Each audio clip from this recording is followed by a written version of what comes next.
Guys mobile PC plate में बहुत सारे कंपोनेंट लगे हुए रहते हैं। उन कंपोनेंट के बारे में जानते हैं। तो छोटे छोटे कंपोनेंट बहुत सारे जैसे कि कैपेसिटर है, रेजिस्टेंस है, डायोड है, कॉइल है। तो इन कंपोनेंट के बारे में जानना ज़रूरी है क्योंकि ये रिपेयरिंग लाइन में इनका बहुत बड़ा योगदान है। क्योंकि ये कंपोनेंट ऐसे हैं, इनके बारे में अगर प्रॉपर नहीं जानते हो तो मोबाइल रिपेयरिंग करने में आपको हर जगह प्रॉब्लम क्रिएट होगा। गाइस ये जो कॉइल है, ये कॉइल सैमसंग, एमआई वगैरह सभी कंपनियों के मोबाइल में आपको ये लगा हुआ मिलेगा। छोटा भी मिलेगा, बड़ा भी मिलेगा। जबकि एक क्वेश्चन ये बनता है कि छोटा क्यों होता है, बड़ा क्यों लगाया जाता है मोबाइल में। तो बड़ा कॉइल इसलिए लगाया जाता है ताकि वहाँ से ज़्यादा हाई वोल्टेज पास हो, और छोटा कॉइल इसलिए लगाया जाता है वहाँ से लो वोल्टेज पास हो। तो कॉइल तो एक सिंपल, ये मान के चलो एक साधारण तार है। ये क्या काम करता है, एक जगह से दूसरी जगह वोल्टेज को पास करता है या फिर सप्लाई को पास करता है। ये काम आता है कॉइल में। अब इसकी टेस्टिंग कैसे होता है वो चीज़ मैं आपको बताता हूँ। और ये पहचान इसके, ये कॉइल ब्लैक कलर में जो है 98% ब्लैक कलर में ये आपको दिखेगा कॉइल, और 2% ऐसा है जो ऑरेंज कलर में आपको दिखेगा ये कॉइल। कॉइल की टेस्टिंग मल्टीमीटर से कैसे चेक करता है ये चीज़ आप पहले देख लीजिए। गाइस कॉइल की टेस्टिंग करने के लिए मीटर के 2 प्रोब होते हैं। 2 प्रोब में से एक प्रोब को आपको ग्राउंड में रखना है और दूसरे प्रोब को कॉइल के दोनों हिस्से पे टच करना है। तो दोनों पे आपको सप्लाई मिलेगा, मतलब नंबर मिलेंगे। क्योंकि कॉइल को ग्राउंड के लाइन में लगाया नहीं जाता, कॉइल को सब वोल्टेज के लाइन में लगाया जाता है या फिर सप्लाई के लाइन में लगाया जाता है। अब दोनों को आपस में अगर ये दोनों सिरे को मल्टीमीटर से लगाओगे तो बजर की साउंड मिलेगा आपको। जब कॉइल के दोनों सिरों पर हम मल्टीमीटर का प्रोब को लगाते हैं तो अगर बजर के साउंड आता है तो इसका मतलब ये है कॉइल ठीक है। अगर मल्टीमीटर में बजर के साउंड नहीं आता है तो इसका मतलब ये है कॉइल जो है वो ओपन हो चुका है। मतलब ओपन मतलब इसके अंदर से तार जो है वो टूट चुका है या फिर टूट चुका है। मतलब ये मान के चलो कॉइल ख़राब ही हो चुका है अगर साउंड ना आए तो कॉइल में। कॉइल को आप डायरेक्टली पीसी प्लेट में लगा हुआ होगा तो भी आप टेस्टिंग कर सकते हो, और पीसी प्लेट से निकाल के भी आप टेस्टिंग कर सकते हो। गाइस मेरा एक्सपीरियंस के हिसाब से एक चीज़ आपको मैं बताता हूँ, कॉइल ज़्यादातर ख़राब होता है स्पीकर के लाइन में। स्पीकर के लाइन में कॉइल ख़राब हो जाता है क्योंकि स्पीकर रनिंग वर्क करते रहता है, लाउड स्पीकर वगैरह, कॉलिंग वगैरह काफ़ी टाइम चीज़ें यूज़ होते रहता है रनिंग। तो कॉइल उसी जगह पे ज़्यादातर ख़राब मिलेगा आपको। गाइस कॉइल से रिलेटिव मैं एक फॉल्ट के बारे में आपको बताता हूँ। स्पीकर जब ख़राब होता है तो कॉइल कैसे ख़राब होता है उसके एक प्रॉब्लम के बारे में बात करते हैं। गाइस जब हम कीपैड मोबाइल में रिंगर की साउंड को सुनना चाहते हैं तो हम क्या करते हैं, कीपैड से सेटिंग के अंदर जाते हैं और रिंगटोन हमें सेट करना होता है, तो रिंगटोन की साउंड हमें सुनाई देता है। अब ये प्रोसेस कैसे होता है, हम पहले क्या करते हैं, कीपैड से सेटिंग में जाते हैं। उसके बाद में वो सॉफ्टवेयर जो है वो सीपीयू को कमांड देता है कि भैया मुझे रिंगर सुनना है।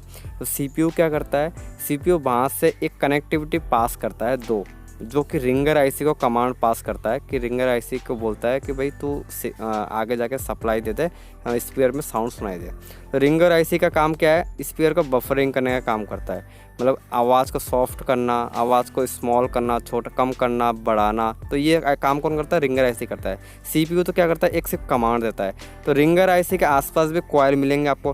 फिर रिंगर आईसी क्या करता है, उन कॉइलों की मदद से क्या करता है, स्पीकर को जो है सप्लाई पास करने का काम करता है। अब ये कॉइल पॉसिबल इसलिए है क्योंकि हम जब कोई फॉल्ट होता है तो हम कॉइल की मदद से ट्रेस कर पाता है। अगर कॉइल पीसी प्लेट में लगा हुआ ही नहीं होगा तो इंटरनली अगर मान के चलो रिंगर ऐसे इंटरनल स्पीकर में कनेक्टिविटी दे दिया तो वो फॉल्ट कभी रिपेयर ही नहीं होगा।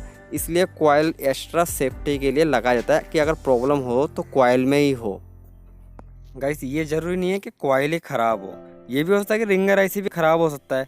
लेकिन ज़्यादातर आपको केसेस ऐसे मिलेंगे कि कॉइल ओपन मिलेगा आपको, और स्पीकर भी सही होगा और रिंगर आईसी भी सही होगा और सीपीयू तो सही है ही। ये केसेस ऐसा है कि आप स्पीकर या तो फटा हुआ साउंड सुनाई दे तो स्पीकर ख़राब है, कोई कॉइल वाइल ख़राब नहीं है।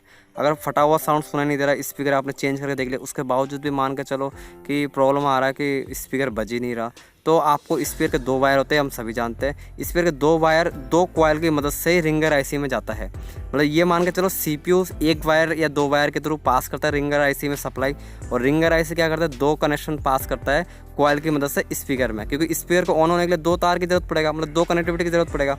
तो कॉइल भी 2 ही होंगे। अब 2 कॉइल है तो दोनों में से यह हो सकता है कि एक कॉइल में सप्लाई आना बंद हो गया और दूसरे कॉइल में सप्लाई आ रहा हो, या फिर ये भी हो सकता है कि दोनों कॉइल में अगर सप्लाई आना बंद हो गया हो। ख़ास तौर पे एक मेरे एक्सपीरियंस के हिसाब से आपको एक चीज़ बताता हूँ, अगर दोनों कॉइल में सप्लाई आना बंद हो गया तो डेफिनेटली रिंगर आईसी ही ख़राब है। कभी कभी ऐसा केस भी आता है कि स्पीकर के टिप में कनेक्टिविटी प्रॉपर मिल रहा है, फिर भी हमने स्पीकर चेंज भी कर दिए, फिर भी स्पीकर साउंड सुनाई नहीं दे रहा है, तो उस कंडीशन में ये होता है कि रिंगर आईसी ही ख़राब होता है। अगर आपने रिंगर आईसी ही चेंज कर दिया, उसके बावजूद भी आप कंफर्म हो रहे हो कि सब कुछ सही है, स्पीकर भी सही है, रिंगर आईसी भी सही है, तो भैया सीपीयू में से सप्लाई सिग्नल पास नहीं हो रहा है, वो मोबाइल जो है कम्प्लीटली रिपेयर नहीं होगा। आपको सीपीयू चेंज करना पड़ेगा और सीपीयू खास तौर पर आपको मिलेगा नहीं। गाइस, मैं उम्मीद करता हूँ कॉइल के बारे में आप अच्छी तरह समझ गए होंगे। ये जैसे जैसे आप वर्क करोगे आपको फिर अच्छी तरह एक्सपीरियंस और होगा। ऐसे समझ के थोड़ा बहुत तो समझना ज़रूरी है ही, मगर ये चीज़ें प्रैक्टिकल में आपको ज़्यादा समझ में आएगा। अब बात करते हैं कैपेसिटर की। तो कैपेसिटर कैसे वर्क करता है, कहाँ लगाया जाता है, क्या क्या फॉल्ट होता है, उस चीज़ के बारे में हम जानते हैं। गाइस, कैपेसिटर की पहचान है कलर कोड से पहचान हो जाता है और मल्टीमीटर से भी चेक कर सकते हैं। कैपेसिटर जो है वो आपको ग्रे कलर में 98% मिलेगा और 2% ऐसा है जो ब्राउन कलर में मिलेगा। कैपेसिटर को ज़्यादातर बैटरी के कनेक्शन में लगाया जाता है, मतलब जहाँ पे वोल्टेज मतलब आउटपुट इनपुट होता है वहाँ पर कैपेसिटर लगाया जाता है। गाइस, कैपेसिटर की टेस्टिंग करके मैं आपको बताता हूँ। टेस्टिंग के साथ साथ कैपेसिटर के फॉल्ट के बारे में भी समझना ज़रूरी है। इसको आप जितना अच्छी तरह समझोगे उतना आपके रिपेयरिंग बेस्ट होगा। गाइस, कैपेसिटर के 2 खूंटे होते हैं और एक खूंटे पे आपको सप्लाई मिलेगा और दूसरे खूंटे पे देखिए बीप मिला, मतलब ग्राउंड के साथ अटैच है। ये मोबाइल के कैपेसिटर में कोई प्लस माइनस नहीं होता। जब हम निकाल कर रिप्लेस करते हैं तो अब मतलब माइनस को प्लस में भी लगा सकते हैं, प्लस को माइनस में लगा सकते हैं। इसमें डायरेक्टली लगता है, मतलब प्लस माइनस इसमें कोई सीन नहीं होता। इसको कैसे भी लगाया जाता है मोबाइल के प्लेट में। ये कैपेसिटर इसलिए लगाया जाता है ताकि एक तो सीपीयू में पावर आईसी में शुद्ध वोल्टेज वगैरह पास हो सके, और दूसरा चीज़ है वोल्टेज को स्टोरेज करने का काम करता है। जब जिसको ज़रूरत पड़ेगा तो ये बूस्ट करके वोल्टेज दे सके। अब बात करते हैं कैपेसिटर जब ख़राब होता है तो मोबाइल में क्या समस्या आता है। गाइस, स्क्रीन पे जो आप पीसी प्लेट देख रहे हो ये सैमसंग J2 का है, और जो ये PFO आईसी है ये मतलब नेटवर्क आईसी है, और नीचे आप कैपेसिटर देख ही रहे हो, एक बड़ा सा कैपेसिटर है। अब इस PFO आईसी के नीचे कैपेसिटर क्यों लगाया गया है, एक क्वेश्चन तो ये होता है। कैपेसिटर इसलिए लगाया गया है ताकि जब हम मोबाइल में बैटरी को इंसर्ट करते हैं, मतलब बैटरी को जब लगाते हैं तो बैटरी से जो वोल्टेज निकलता है वो पावर आईसी में भी जाता है, और पावर आईसी क्या करता है वो भी एक अलग तरह का वोल्टेज देता है। जैसे PFO आईसी को जितना वोल्टेज की ज़रूरत होगा उतना वोल्टेज PFO आईसी को देगा, लेकिन किसकी मदद से देगा, कैपेसिटर की मदद से देगा। अभी ये कैपेसिटर जितने भी कंपनी के मोबाइल है सबके नेटवर्क आईसी के पास में ये कैपेसिटर कहीं ना कहीं अलग टाइप का आपको मिलेगा, मतलब थोड़ा सा किसी में बड़ा मिलेगा किसी में छोटा मिलेगा, लेकिन मिलेगा।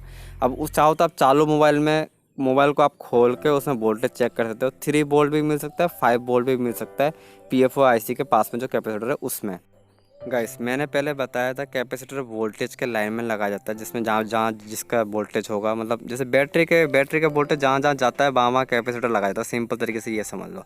अब ये कैपेसिटर मान लो शॉर्ट हो जाता है, ये ओपन नहीं होता, ये शॉर्ट होता है। मतलब जैसे मल्टीमीटर से हमने चेक किया था, एक तरफ ग्राउंड था और दूसरी तरफ सप्लाई आ रहा था, तो जहाँ पे सप्लाई आ रहा था वहाँ पे वोल्ट मिलेगा आपको। जब आप बैटरी को लगाओगे विदाउट बैटरी में कोई वोल्ट नहीं मिलेगा, ओनली सप्लाई मिलेगा आपको। अब मान के चलो कैपेसिटर शॉर्ट हो जाता है तो जहाँ पे एक तरफ तो ग्राउंड था दूसरी तरफ भी आपको ग्राउंड ही मिलेगा, और जब आप बैटरी के प्लस माइनस पे चेक करोगे तो वहाँ पे भी आपको शॉर्ट मिलेगा। कंप्लीटली पूरा मदरबोर्ड में आपको शॉर्ट मिलेगा। एक कैपेसिटर ख़राब होता है जो, चाहे वो कैपेसिटर नेटवर्क के पास सेक्शन में लगाया हुआ हो या पावर आईसी के सेक्शन में लगाया हुआ हो या सीपीयू के सेक्शन में लगाया हुआ हो, कहीं पे भी लगा हुआ हो सकता है कैपेसिटर, और कोई भी कैपेसिटर शॉर्ट हो सकता है। अगर शॉर्ट होगा तो वो वोल्टेज के लाइन में शॉर्ट होगा, और एक कैपेसिटर शॉर्ट होता है तो पूरा मदरबोर्ड को डेड कर देता है, मतलब मोबाइल ऑन ही नहीं होगा। अब ये कैपेसिटर मान के चलो कोई भी सेक्शन में एक कैपेसिटर ख़राब होता है तो हम उसको कैसे ट्रेस करते हैं। एक तो होता है शॉर्ट क्लियर की मदद से हम उसको प्रॉब्लम को, बहुत सब कैपेसिटर में अगर शॉर्ट दिखाएगा तो आप पकड़ ही नहीं पाओगे कौन सा कैपेसिटर ख़राब है। तो शॉर्ट क्लियर की मदद से आप उस कैपेसिटर को प्रॉब्लम ट्रेस करते हो। गाइस, ज़रूरी नहीं है कि आप शॉर्ट क्लियर से उस प्रॉब्लम को ट्रेस ही करो या वो कैपेसिटर जो ख़राब है वही शॉर्ट हो। कोई अगर मान लो लो कैपेसिटर होगा तो वो भी शॉर्ट दिखाई दे सकता है। मतलब ये कोई फिक्स नहीं है कि शॉर्ट क्लियर आपने मार्केट से परचेस कर लिया और शॉर्ट कैपेसिटर को रिमूव कर सकते हो, ऐसा कुछ नहीं है। वो धीरे धीरे स्टेप बाय स्टेप मालूम पड़ता है कि हमें चलना पड़ता है उस हिसाब से कैपेसिटर या तो शॉर्ट होता है तो एक रीज़न होता है कि वो कैपेसिटर आपको जला हुआ दिखे, या फिर ये रीज़न हो सकता है उसमें उस कैपेसिटर पे लाल दिखे या फिर उसमें कार्बन वगैरह जमा हो। तो हमें सिर्फ एक कैचअप करना पड़ता है कि यही कैपेसिटर ख़राब हो सकता है। और दूसरा रास्ता ये है, आप एक एक कैपेसिटर निकाल के आप चेक करो। जब आप कैपेसिटर को निकालते हो उसके बाद मल्टीमीटर से आप चेक करते हो कि दोनों प्रोब में आपको कनेक्टिविटी मिलता है तो वो कैपेसिटर सही है। अगर कनेक्टिविटी मिलता है नहीं मिलता है, मान के चलो बजर के साउंड मिल रहा है कैपेसिटर में, जब आप दोनों प्रोब पे लगाते हो तो दोनों खूंटे पे जब आप लगाते हो मल्टीमीटर को, तो उसमें अगर बजर के साउंड मिलता है तो ये समझ जाओ कि वो कैपेसिटर शॉर्ट है। बाकी अब मदरबोर्ड में अगर लगा हुआ रहेगा और आप चेक करें तो सारे कैपेसिटर आपको शॉर्ट दिखेंगे। गाइस, नेटवर्क कैपेसिटर के बारे में बात करते हैं। नेटवर्क कैपेसिटर इसलिए लगाया जाता है मोबाइल के प्लेट में ताकि जगह को बचा सके पीसी प्लेट में, इसलिए लगाया जाता है। बाकी चेकिंग जो है वो यही तरीका है चेकिंग करने का, जैसे कि हमने सिंगल कैपेसिटर में चेक किए थे। अब तक हमने जो भी कैपेसिटर के बारे में समझे, दो ही कैपेसिटर के बारे में समझे, नेटवर्क कैपेसिटर और सिंगल कैपेसिटर। नेटवर्क कैपेसिटर, ये दोनों कैपेसिटर मोबाइल की प्लेट के हिसाब से मैंने आपको बताया। बाकी कैपेसिटर और भी टाइप के होते हैं, गोल भी होते हैं, बड़े भी होते हैं, मोटे भी होते हैं। वो जैसे radio, FM, CD, DVD player, TV, इन सब में अलग अलग टाइप के कैपेसिटर होते हैं। फिलहाल तो मोबाइल के कैपेसिटर के बारे में समझ लो, वही अपने लिए बेस्ट है रिपेयरिंग लाइन में मोबाइल के। गाइस, अब बात करते हैं डायोड की। तो जैसे कि आप स्क्रीन पे देख रहे हो, डायोड काफ़ी टाइप के हैं, लेकिन मैं आपको सिंपल चीज़ बताता हूँ। इन चीज़ों के नाम आपको याद रखने की ज़रूरत नहीं है अगर आप मोबाइल रिपेयरिंग सीख रहे हो। तो ये मेरा एक्सपीरियंस करता है क्योंकि मुझे भी इन सारे डायोडों का नाम याद नहीं है। मेन चीज़ है डायोड की पहचान होनी चाहिए, डायोड कैसे दिखता है। तो जैसे कि आप स्क्रीन पे देख रहे हो, डायोड इस टाइप का दिखेगा आपको खासतौर पर मोबाइल पे। और ये डायोड चार्जिंग सेक्शन में आपको ज़्यादातर मिलेगा। तो ये जो डायोड है इसकी टेस्टिंग कैसे करते हैं और ये डायोड ख़राब होता है तो हमें कैसे क्या क्या प्रॉब्लम क्रिएट होता है मोबाइल में। डायोड में एक सिरा बज रहा है, दूसरे सिरे में सप्लाई आ रहा है। गाइस, जब हमने चेक किए डायोड को तो एक प्रोब को मैंने ग्राउंड में रखा, रेड को, और ब्लैक को मैंने डायोड के एक पॉइंट पे टच किया। तो टच करने में क्या दिखा कि एक तरफ बजर मिल रहा है और दूसरी तरफ जो है कनेक्टिविटी मिल रहा है। अगर इसी जो प्रोब को हमने ग्राउंड में रखे थे, मतलब रेड प्रोब को ग्राउंड में रखे थे, अब वहाँ पे अगर ब्लैक प्रोब को रखते और रेड जो प्रोब है उससे हम अगर चेक करते हैं, जहाँ पे दो डायोड के दोनों हिस्से पे अगर चेक करते तो कनेक्टिविटी कुछ भी नहीं मिलेगा। मतलब डायोड कहने का मतलब ये है, डायोड जो है वो एक ही लाइन में सप्लाई और वोल्टेज को पास करता है। मतलब एक ही लाइन में वोल्टेज जो होता है ना वो पास करता है। अब इसका मैं आपको दूसरा उदाहरण देता हूँ। गाइस, जैसे कि आप स्क्रीन पे देख पा रहे हो, ये एक सैमसंग का मोबाइल है और चार्जिंग जैक के पास में एक डायोड लगा हुआ है।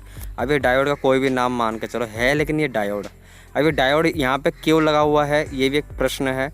डायोड इसलिए लगा हुआ है, जब हम चार्जर को इंसर्ट करते हैं, मतलब चार्जर को लगाते हैं मोबाइल में, तो चार्जर क्या करता है, वोल्टेज देने का काम करता है। अब चार्जर इस जैक में वोल्टेज देगा, इस जैक क्या करेगा, आगे मदरबोर्ड में वोल्टेज पास करेगा।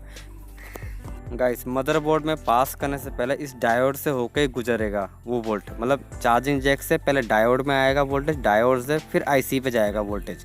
तो ये डायोड बीच में क्यों लगाया गया है? कभी कभी ऐसा होता है कि ओवर वोल्ट आता है चार्जर पे, शॉर्ट सर्किट होने का संभावना रहता है। मान कर चलो कि CPU जो है या चार्जिंग IC जो है वो 5 वोल्ट लेगा, उससे ज़्यादा नहीं लेगा। और ऐसा हो सकता है कि चार्जर 5 वोल्ट की जगह 6 वोल्ट देने लग जाए। सपोज करो अगर ओवर वोल्ट आ जाए चार्जर पे, तो ये डायोड इसका क्षमता है 6 से 10 वोल्ट तक जो है ये कंट्रोल कर सके। इससे ज़्यादा वोल्ट आएगा तो मोबाइल का चार्जिंग IC ख़राब हो जाएगा या CPU ख़राब हो जाएगा। तो ये डायोड क्या किया, प्रोटेक्शन का काम किया। प्रोटेक्शन मतलब अगर ज़्यादा वोल्ट आता है चार्जिंग जैक में, तो चार्जिंग जैक से जो वोल्टेज निकलेगा वो डायोड से होके गुजरेगा चार्जिंग IC पे। तो अगर ज़्यादा वोल्टेज आ जाता है तो ये डायोड जो है ये कंज्यूम कर लेगा, मतलब संभाल लेगा, ये खुद जल जाएगा, लेकिन IC पे वोल्टेज जाने नहीं देगा ज़्यादा वोल्टेज। गाइस, अब बात करते हैं रेजिस्टेंस की। रेजिस्टेंस किस टाइप का दिखता है मैं आपको बता दूं। ऊपर से ब्लैक कलर का चमकदार कलर मिलेगा आपको, और रेजिस्टेंस को जब आप उठाओगे तो उसकी छाती पे देखोगे तो वाइट कलर का आपको दिखेगा, जैसे कि आपको स्क्रीन पे दिखाई दे रहा है, इस टाइप का दिखेगा आपको। रेजिस्टेंस का काम है वोल्टेज को कम करके आगे पास करना, मतलब अवरोधक भी कह सकते हैं हम रेजिस्टेंस को। रेजिस्टेंस जैसे किसी वोल्टेज के लाइन में भी लगा जाता है और विदाउट वोल्टेज के लाइन में भी लगा जाता है। रेजिस्टेंस जहाँ पे लगा हुआ रहता है, मतलब इनपुट होगा मान लो 5 वोल्ट, तो आउटपुट देगा 4 वोल्ट, मतलब वोल्टेज को कुछ कम करके आगे पास करने का काम करता है रेजिस्टेंस। अब रेजिस्टेंस की टेस्टिंग के बारे में बात करते हैं। रेजिस्टेंस की टेस्टिंग कैसे करते हैं? गाइस जैसे कि आप स्क्रीन पे देख पा रहे हैं, एक पिन को मैं ग्राउंड में लगा रहा हूँ और दूसरे को रेजिस्टेंस के एक सिरे पे लगा रहा हूँ तो नंबर दिखा रहा है, और दूसरे सिरे पे लगा रहा हूँ तो भी नंबर दिखा रहा है। ये चीज़ें क्या इंडिकेटर दे रहा है कि सीपीयू जो है इस रेजिस्टेंस को प्रॉपर कनेक्टिविटी दे रहा है, ये बता रहा है, लेकिन ये नहीं बता रहा कि रेजिस्टेंस सही है कि ख़राब है। अब ये कैसे कन्फर्म करेंगे रेजिस्टेंस सही है कि ख़राब है, आइए देखते हैं।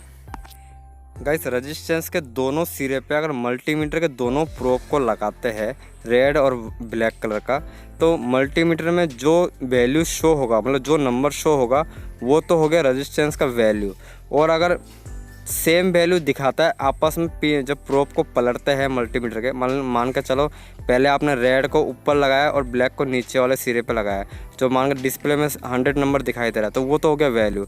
और अगर रेड को नीचे लगाते हो ब्लैक वाले जगह पे और ब्लैक वाले को रेड पे लगाते हो, आपस में चेंज करते हो मल्टीमीटर के प्रोब्स को, तो अगर वो भी 100 दिखाता है तो होता है रेजिस्टेंस ओके, मतलब सही है।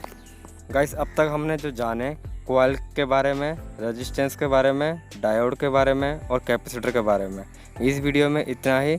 आगे नेक्स्ट वीडियो अपलोड करेंगे, उसमें नया चीज़ सीखेंगे।